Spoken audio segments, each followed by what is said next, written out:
కశ్మీర్ ఉగ్రదాడిని కేంద్రం సీరియస్ గా తీసుకుంది. పాక్ సరైన బుద్ధి చెప్పేందుకు సిద్ధమవుతున్నట్టుగా తెలుస్తోంది. కేంద్ర కేబినెట్ మంత్రులు అత్యవసరంగా ఢిల్లీకి చేరుకోవాలని ఆదేశాలిచ్చింది. విదేశాల సహకారం, రక్షణ ఆయుధాల అవసరంపై ఆలోచిస్తోంది. ఢిల్లీలో ప్రధాని, రక్షణ మంత్రి వరుస సమావేశాలు నిర్వహిస్తున్నారు. కశ్మీర్ తాజా పరిస్థితులను ప్రధానికి వివరించారు అజిత్ ధోవల్. అలాగే త్రివిధ దళాధిపతులతో రాజ్నాథ్ సింగ్ సమావేశమయ్యారు. కశ్మీర్లోని పలు ప్రాంతాలు, ఎల్ఓసి వద్ద భద్రతా దళాలను అప్రమత్తం చేశారు త్రివిధ దళాధిపతులు. మరోవైపు మోడీ అధ్యక్షతన సాయంత్రం 6 గంటలకు సిసిఎస్ కీలక సమావేశం జరగనుంది. కేంద్ర ప్రభుత్వం తీసుకున్న చర్యలను అఖిల పక్షానికి వివరించేందుకు సిద్ధమవుతోంది కేంద్రం. పహల్గాంలో దాడిలో పాల్గొన్న ఉగ్రవాదుల ఊహా చిత్రాలను విడుదల చేశారు. నిన్న పహల్గాంలో మధ్యాహ్నం 3 గంటల ప్రాంతంలో టెర్రర్ అటాక్ జరిగింది. 7 ఉగ్రవాదులు కాల్పులు జరిపినట్లు ప్రత్యక్ష సాక్షులు చెబుతున్నారు. టెర్రరిస్టులు కాల్పులు ప్రారంభించగానే భయంతో పరుగులు తీసిన మైదాన ప్రాంతం కావడంతో తప్పించుకోవడానికి దారి లేకపోయింది. ఉగ్రవాదుల పేరు అడిగి మరీ కాల్చి చంపారని మరికొందరు పర్యాటకులు చెబుతున్నారు. దాడిపై పక్కాగా ప్లాన్ వేసిన ఉగ్రవాదులు దాన్ని పక్కాగా ఎగ్జిక్యూట్ చేశారు. 3 ముష్కరులు టూరిస్టులందరినీ ఒక దగ్గరకు చేరిస్తే మిగతా వాళ్లు కాల్పులు జరిపారు. మరోవైపు కెమెరాలు అమర్చిన హెల్మెట్లు ధరించారు ముష్కరులు.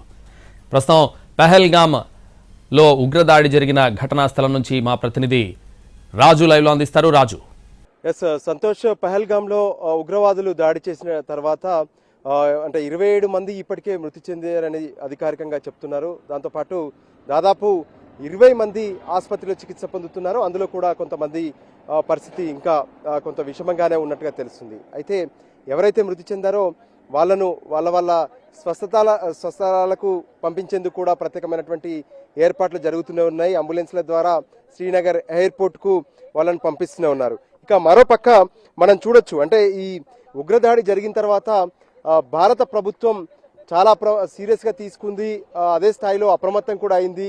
మళ్ళీ ఇటువంటి ఘటనలు జరగకుండా ఏ విధంగా చెక్ పెట్టాలనే ఒకవైపు ఆలోచిస్తూనే ఉగ్రవాదులను ఎలా భారత్లోకి చొరబడకుండా చేయాలి, ఎలా ఏరివేయాలనే దాని మీద కూడా ఒక ప్రత్యేక ప్రణాళికను సిద్ధం చేస్తున్నటువంటి పరిస్థితి కనిపిస్తుంది. నిన్న ఘటన జరిగిన వెంటనే కేంద్రం స్పందించినటువంటి తీరును కూడా మనం ఆలోచింపజేస్తుంది. ఎందుకంటే సౌదీ పర్యటనలో ఉన్నటువంటి ప్రధాని నరేంద్ర మోడీ 2 రోజుల పాటు అక్కడ పర్యటించాలి. కానీ అత్యవసరంగా తన పర్యటనను అర్ధాంతరంగా ముగించుకొని ప్రధానమంత్రి నరేంద్ర మోడీ ఈరోజు తెల్లవారునే ఢిల్లీకి చేరుకున్నారు. రాగానే ఏదైతే భద్రతా అధికారులతో ప్రత్యేకంగా ఉన్నత స్థాయి సమీక్ష నిర్వహించారు. మరోపక్క ఎప్పటికప్పుడు కాశ్మీర్లో ఉన్నటువంటి పరిస్థితులను ఇక్కడే ఉన్నటువంటి కేంద్ర హోంశాఖ మంత్రి, అటు ప్రధానమంత్రితో పాటు రక్షణ శాఖ మంత్రి రాజ్నాథ్ సింగ్ కూడా చేరవేస్తున్నారు. అయితే ఇప్పటి వరకు అటు ఎవరైతే నిన్న దాడికి పాల్పడ్డారో ఆ దాడికి పాల్పడ్డటువంటి ఉగ్రవాదులకు సంబంధించి మొత్తం 7గురిలో 3కి సంబంధించినటువంటి వాళ్ళ ఊహా చిత్రాలను ఇప్పటికే విడుదల చేశారు. అయితే దాడిలో మృతి చెందినటువంటి వాళ్ళని గనక పరిశీలిస్తే ఇందులో కేంద్ర ప్రభుత్వ ఉద్యోగులు, అంటే నేవీ, ఎయిర్ ఫోర్స్, దాంతోపాటు ఏ విధంగానైతే ప్రత్యేకంగా నిఘా విభాగంలో పనిచేసేటటువంటి వాళ్ళు ఉన్నారు. సో ఈ నేపథ్యంలో ఏదైనా ఉగ్రవాదులకు అక్కడ ఉన్నటువంటి, అంటే పహల్గామ్లో ఉన్నటువంటి ఎవరైనా, అంటే హోటల్స్లో ఉన్నటువంటి వాళ్ళు కానీ అక్కడే మరికొంతమంది సహకరించి వాళ్లకు ఈ సమాచారాన్ని చేరవేయడం వల్లే వాళ్ళు పక్కా ప్లాన్గా వీళ్ళపై దాడి చేశారనే దాని మీద కూడా ప్రస్తుతం దృష్టి సారించారు. దానికి అనుగుణంగానే కేంద్ర భద్రతా బలగాలతో పాటు ఈ కేసును నేషనల్ ఇన్వెస్టిగేషన్ ఏజెన్సీ ఎన్ఐఏ కూడా విచారణ ప్రారంభం చేసింది. మరోపక్క అటు హోటళ్లలో ఉన్నటువంటి వాళ్ళను తనిఖీలు చేయడమే కాకుండా గత కొన్ని రోజులుగా పహల్గామ్లో ఏం జరిగిందనే దాని మీద కూడా దృష్టి సారిస్తున్నారు. కొత్తగా, అంటే టూరిస్టులే కాకుండా మిగతా ఈ కుట్రదారులు ఎవరైనా, వాళ్ళకు సహకరించినటువంటి వాళ్ళు ఎవరైనా ఇక్కడికి చేరుకున్నారనే దాని మీద కూడా ప్రత్యేకంగా ఫోకస్ పెట్టినటువంటి పరిస్థితి కనిపిస్తుంది. ఇక మరోపక్క ఎవరైతే కేంద్ర క్యాబినెట్లో ఉన్నటువంటి కేంద్ర మంత్రులందరినీ కూడా అత్యవసరంగా ఢిల్లీకి రావాలని చెప్పి ఇప్పటికే ఆదేశాలు వెళ్ళాయి. దాంతో వివిధ పర్యటనలో ఉన్నటువంటి కేంద్ర మంత్రులందరూ కూడా ఢిల్లీకి బయలుదేరుతున్నటువంటి పరిస్థితి కనిపిస్తుంది.